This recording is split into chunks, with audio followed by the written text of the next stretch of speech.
wabarakatuh. Bersama lagi di HSA Talk. Hari ini kita mau diskusi saya sama Kariska. Kariska ini siapa Kak? Kenalan dulu Kak. Halo semuanya. Di sini aku itu pelajar kelas 2 SMA di Homeschooling Alam.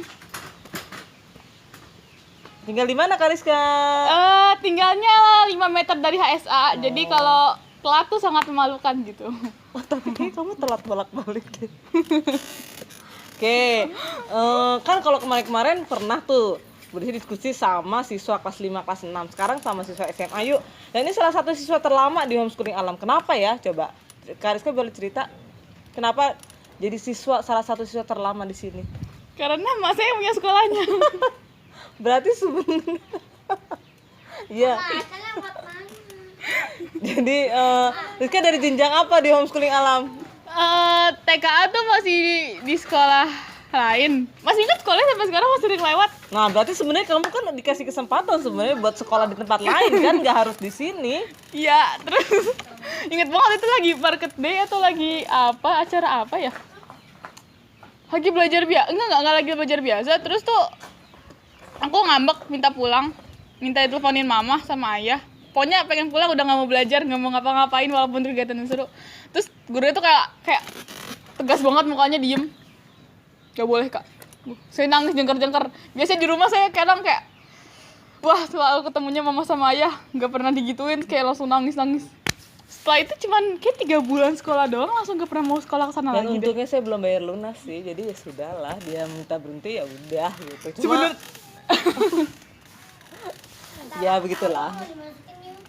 Terus Iya, sebenarnya juga awal mula masuk ke HSA bukan niat gue pengen masuk ke HSA mah enggak, ikut-ikut. Jadi ada kegiatan belajar kan. Jadi kan HSA ini kan dari semenjak 2004, berarti sejak kakak saya. Terus saya mulai ikutan, wah mulai seru nih kegiatannya kan. Saya tuh anaknya yang nggak bisa diem banget, nggak suka lah duduk kayak gini aja. Oh sih kanan kiri, nggak enak lah. Terus ngidam tuh apa dulu ibunya Kak? ngidam lari setiap pagi. Terus pas masuk ikut kegiatan, kok kayaknya lebih seru daripada di sekolah TK. Sebenarnya bukannya saya menyalahkan sekolahnya nggak seru gimana metode pembelajaran, cuman tiap anak tuh kan berbeda-beda dan saya tuh bukan tipe anak yang bisa duduk diem di kelas. Terus mulai masuk TK keterusan sampai SMA. Kalau ada kampusnya juga kayaknya masuk di sini kuliahnya. Oke, jadi sebenarnya nggak ada sekolah yang jelek ya, hanya mungkin yang tepat gitu, yang cocok gitu. Nggak semua anak juga nyaman homeschooling, nggak semua anak juga nyaman di sekolah negeri. Ya itu tergantung lagi balik ke dirinya masing-masing. Kayaknya gitu nggak sih Kak? Iya banget. Oke. Terus Rizka mau cerita apa lagi? Enak nggak enaknya? Apa yang bisa dikembangkan? Apa yang nggak bisa berkembang dengan berhomeschooling? Enaknya dulu deh. Ya oke. Enaknya kayaknya teh dingin di siang-siang hari ini enak segar nih Kak. Saya minum ya Kak. Iya, kalau buat enaknya ya, ini dari kacamata saya sebagai remaja aja deh yang enak. Pertama enaknya jam segar Kak, manis. Iya, jam belajarnya santai. Kalau menurut aku santai banget. Dulu zaman saya SD. Kamu tahu bandinginnya sama mana bisa bilang santai? Ya kan saya juga pernah ujian di SD negeri, dengar dari cerita-cerita teman. teman. Waktu SD itu kita masih menginduk ya ujiannya. Terus Kak Rizka ujian di salah satu SD negeri yang ditunjuk gitu ya. Terus di sana gimana? Ya gitulah. Terus kayak gitulahnya tuh apa? Datang pagi banget. Berangkat dari rumah jam 6. Walah. Saya harus mandi jam berapa? Jam 6. Tiap hari kayak gini gitu. Iya, tapi mandi pagi banget buat apa gitu. Okay. Terus kayak ya belajarnya bisa santai dulu. Zaman saya SD SMP aja, kalau misalkan bosen belajar, ngajakin guru, Pak, bosen nih Pak belajar di kelas, ke atas sih jalan-jalan gitu. Kita keliling-keliling, cincai-cincai lah sama gurunya. Guru juga tahu saya kayak gimana, jadi ya ayo aja sok atuh. Kalau dukanya, nggak sukanya masih banyak. Sukanya lagi waktu luang lebih banyak dibanding sekolah formal. Kalau bisa ngisi Kak, kalau nggak bisa ngisi malah resiko nggak sih? Malah jadi banyak waktu terbuang nggak sih? Ya kan tergantung bagaimana orang memanage. Iya. Kalau Kariska biasanya mengisi waktu luangnya dengan apa? Mengisi waktu luangnya dengan membaca buku, belajar hal-hal baru yang nggak ada di sekolah.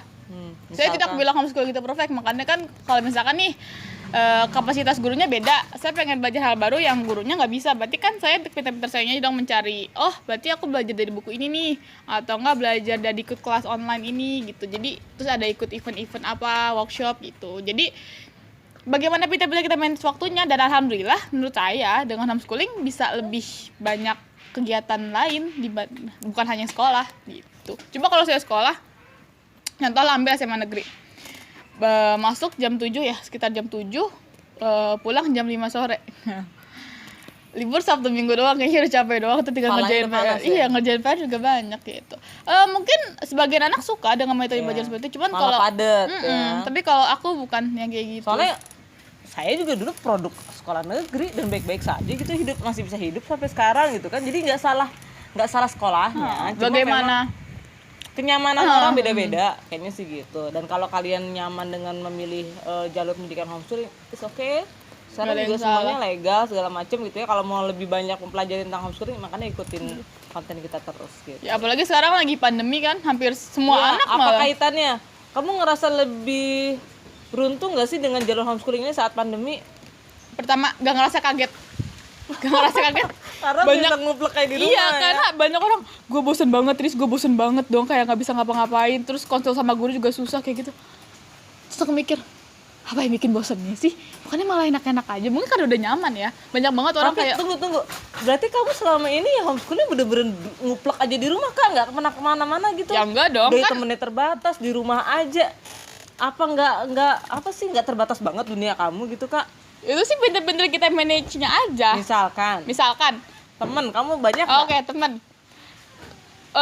Aku itu kalau buat jadi temen dekat orangnya selektif. Jadi kalau misalkan buat kenalan sama orang baru, misalkan nih kita lagi ikut workshop, terus duduk deketan, ya gue ajak ngobrol gitu. Aku ajak dari mana, namanya siapa, terus minta kontak contoh Instagram atau WA gitu. Jadi setelah kelas selesai, terus ada materi yang saya nggak catet, bisa minta dong gitu catatannya, atau bisa bahas lagi sih gimana workshopnya itu.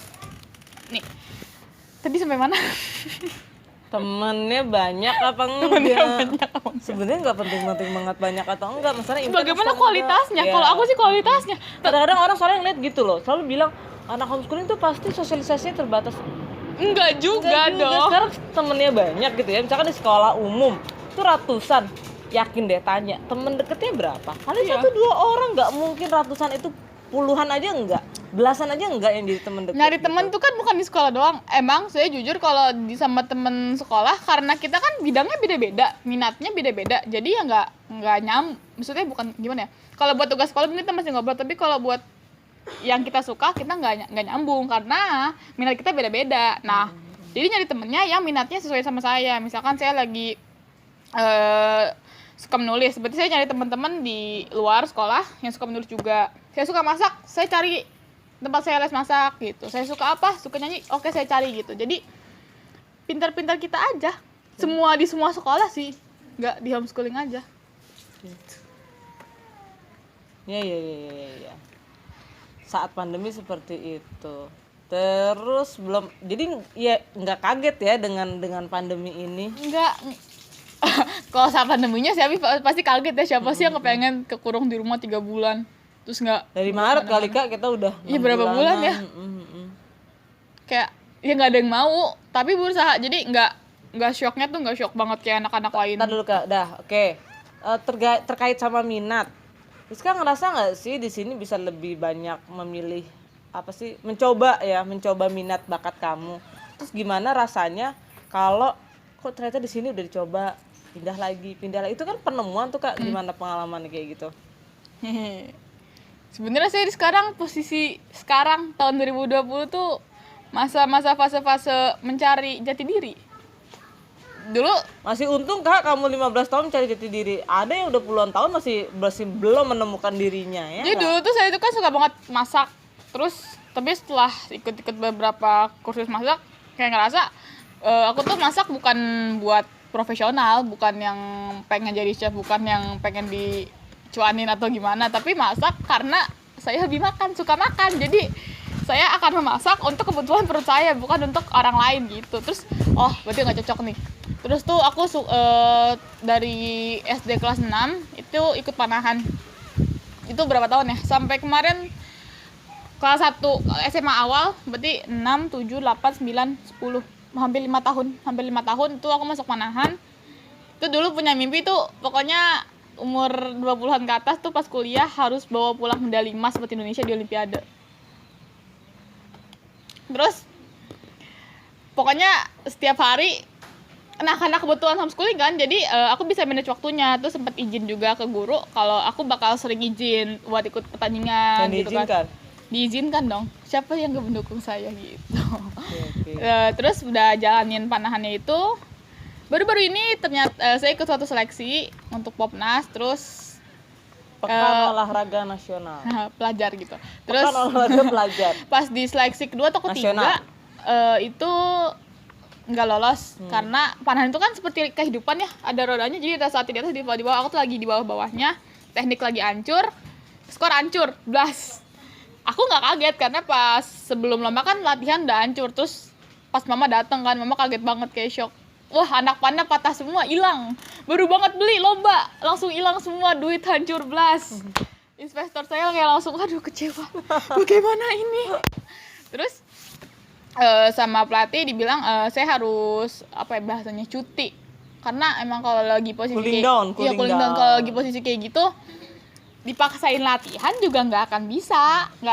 Ya lu nggak akan. Kesimpulannya panjang lebar ini ngomongin panahan. At the end awalnya nggak mau cuti karena kayak udah jadi kehidupan, udah zona nyaman gitu. Udah, saya itu kan orangnya. Kamu nyaman, saya enggak. Orangnya tuh ya misalkan hari ini saya makan soto, Senin depan soto lagi nggak apa-apa. Saya itu orangnya yang berjalan lah, udah direncanakan hidupnya. Terus karena saya udah biasa panahan, disuruh berhenti, saya nggak mau. Nangis-nangis tuh saya sempat berantem berapa lama sih, sempat ngambek-ngambekan doang. Ngambek-ngambekan. Terus setelah bahkan saya ada di posisi terpuruk, jatuh. Pas ada jatuh ternyata saya malah jadi ngelihat dunia itu lebih luas gitu. Oh ternyata dunia nggak sekecil panahan doang ya, nggak sekecil panahan sama sekolah. Oh ternyata olahraga juga masih banyak yang lain kok. Ternyata yang saya suka banyak yang lain. Dan sekarang saya belum memutuskan. proses hampir putus sama panahan. Karena lagi ngapain, Kak? Sekarang lagi sibuk belajar buat ambil beasiswa gitu. Oke, jadi kemarin sih ya belum lama kita bikin online diskusi tentang bakat ya. Jadi memang untuk menemukan minat bakat itu nggak bisa cuma belajar, nulis aja tiba-tiba ting dapat dari langit bakatnya Rizka ini, enggak. Tapi harus 3B. Apa aja kemarin ya? Banyak kegiatan, bertemu banyak orang, berulang-ulang. Jadi emang dicoba. Kan Rizka juga kayak gitu. 5 tahun dia nyoba panahannya gitu ya. Mungkin sudah ketemu sampai di titik yang udahlah gitu. Sekarang lagi nyoba lagi. Rizka yang Bu Desi tahu tuh, Rizka lagi nyoba menulis, lagi nyoba belajar bahasa Inggris. Itu kan nanti akan kelihatan nyaman enggak sih? 4E. Easy. Ya kan? Mudah enggak? Enjoy enggak? Excellent enggak? Earn enggak? Menghasilkan atau enggak gitu. Jadi sebenarnya dengan homeschooling kita bisa lebih banyak mencoba banyak hal untuk menemukan diri kita. Nggak ada kata terlambat. Saya bilang 15 tahun nih aku masih nyoba-nyoba. It's okay. Ada yang udah sampai pensiun aja dia nggak tahu bakat minatnya apa. Yang bikin dia enjoy itu apa. Iya nggak sih, Kak? Kalau kita melakukan kegiatan yang bikin kita enjoy gitu kan enak aja, nggak ada beban gitu. Kebayang kalau sepanjang hidup kita pekerjaan kita yang kita lakukan itu sesuatu yang bikin kita enjoy, tapi malah menghasilkan, enak kan? Bukan yang bangun pagi, aduh kerjaannya ngapain, aduh hari ini belajarnya apa, itu kan nggak enak banget kali. Ya nggak sih, kalau hidup kayak gitu tuh jadi ketemu lah arahnya gitu ya nggak sih, Kak? Cukup, Pak. Udah tahu. Oke, jadi hari ini diskusinya kayak gitu. Kak Rizka ada yang mau disampaikan terkait dengan 15 tahun bersama homeschooling alam? Enggak lah, 12 tahun. 12 tahun. Iya. Apa ya? Menyusun kata-katanya harus dipikirkan dulu nih. Satu kata deh. Satu kata untuk homeschooling alam. Suku kata dong. Iya. Satu kata. Apa satu kalimat, Kak? Satu paragraf. Satu kata deh, satu kata. Oke. Enak. Oke. Gitu ya, hari ini diskusi bersama Kak Rizka, siswa SMA kelas 12 homeschooling alam. Nanti kita ada lagi pertemuan selanjutnya, episode selanjutnya bisa sama guru, bisa sama orang tua murid, bisa sama ahli-ahli yang lainnya gitu. Biar cara pandang kita, wawasan kita tentang homeschooling semakin luas. Terima kasih.